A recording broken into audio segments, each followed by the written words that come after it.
Similarly, the Quran does exactly the same thing. أَوَلَمْ يَتَفَكَّرُوا فِي أَنفُسِهِمْ.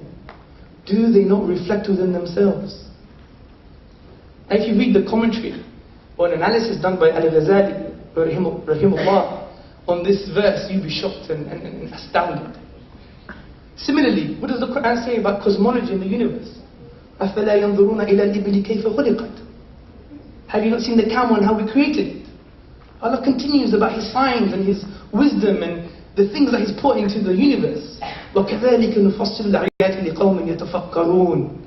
And thus, we have explained our signs in detail for those يَتَفَكَّرُونَ, who reflect. Now this word is not being a desert romantic, touching the stars, rather touching the sand and looking at the stars. It has a deeper word, because the connotation of this meaning in the classical Arabic is the thing that you're reflecting upon, you must inquire about its implication. What does it mean? What does it mean? And this was my problem. This was my problem, because I could prove these things, but I do nothing with it. I still wasn't a Muslim. Here, in my qalb, in my heart, there was no Islam. In my mind, I could prove it. Just like Shaitan. Shaitan has conversation with Allah subhanahu wa ta'ala. He could prove God better than we can. But he's not of the mu'min. Belief is nothing. I would even argue belief is nothing in Islam. It's only something with deeds and action. إِلَّا الَّذِينَ آمَنُوا وَعَمِلُوا الصَّالِحَاتِ. That strategy is throughout the Quran. The Quran is shaking with these ideas. Those who believe and do good deeds. Those who believe and do good deeds. Those who believe and do good deeds. Continuously in the Quran. And that was my problem. And it was the problem of not internalizing my knowledge. My ideas did not become part of me. It was outside of me. Outside, somewhere else. So how? The problem was, how do I make this knowledge that I believed for it to be true? It was haqq. I could prove it. How can I make it real? How can I become a Muslim? So I was stuck. So I went to Greece in October 2002. And it's called Vegapedavousto, which basically means the 15th of August. They celebrate Mother Mary's birth, or whatever you call it. I went to Greece, and usually, they drink a lot of wine, have a lot of pig, and they dance a lot. But that year, I didn't want to do any of these things. Nothing at all. So, actually I'm going to go back a bit. I've got a few minutes, yeah? I'm going to go back a bit. Before I went to Greece, in the police IT organization that I was talking to you about, and in Western culture, what they do is they have Christmas parties. Everyone heard of Christmas parties? Okay, everyone heard of Christmas parties. And we have this party on the boat.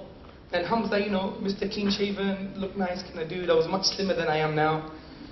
I went to the party as well. The dancing away. They do all these ridiculous things. I'm not going to go into detail. I think your imagination suffices. Astaghfirullah. So, and then I saw this lady. MashaAllah, all creation is beautiful from Allah subhanahu wa ta'ala. And then, I said to myself, what's your name? My name is so-and-so. She had a Muslim name. And it just clicked in me. Remember, I'm not Muslim here. I believed, I could prove God and the Quran, but I still wasn't Muslim. And remember the attitude I had in college? Well, I took it with me to the boat. I said, stop dancing. Sit down. She was shocked. What is this white kind of guy telling me about things, trying to preach to me? I said, sit down. Take that drink out of your hand. Have an orange juice. So she was fine, ridiculous. She's being embarrassed at that stage, you can imagine, yeah? I'm like, what are you doing? You're Muslim. You're not supposed to be doing these things. Are you crazy? Like in Pakistan, in Urdu, they say, you're pagal. Yeah, you're crazy. Hey, you're mad. And I was explaining, look, you got to be nice Muslim. You should not dress like that for one. You should not be dancing with me. You should be coming to these places. What's going on? And I was telling her about Islam, the Prophet Muhammad sallallahu alayhi wa sallam. And she was like, are you Muslim? I was like, no. She's like, what's going on? Are you crazy? Are you mad? Anyway, we exchanged numbers. I went back to the office, and after 3 months, no phone call, nothing. Obviously, I scared her away. I even scared Islam from her.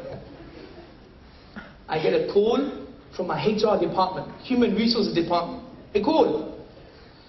Mr. Tzortzis, you have a call from Miss Yassine. I was like, whoa. Picked up the phone, started speaking to her. Basically, she lost her phone and she was looking for my number to the point she called my office, my HR department, to find me. Yes. Anyway, to cut a long story short, we started meeting up. She was a bit more further away in Britain and she was studying, she was becoming a teacher. I was still trying to give her advice, but, you know, I took the opportunity like Shaitan does to, you know, have a form of a friendship. Inverted commas, underlined, bold, capital letters. So, we were having this form of a friendship. But at the same time, I was more interested in Islam. Much more interested. And she was getting more interested too, but she was still doing the naughty things and whatever the case may be. But I was there in her life as the non-Muslim that was teaching her how to be a Muslim. Oxymoron. Paradox. Anyway, we were like together for maybe a year or so. And she had to go back up north and stay with her family. Wallah, she was a very loving woman. She had a beautiful fitra. Very loving, very compassionate being. Anyway, I didn't speak to her for another year or so. And then I get a call out of the blue on my house phone. My dad picks up on a Sunday. And he says, Andrea, it's Miss Yassin. I'm like, oh my God.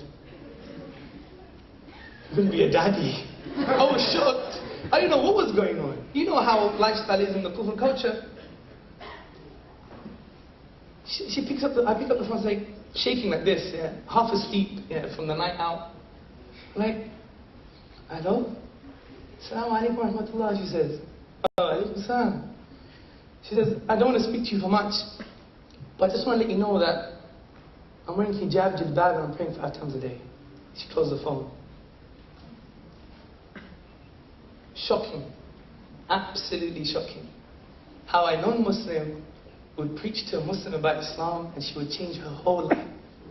She deleted her number, obviously.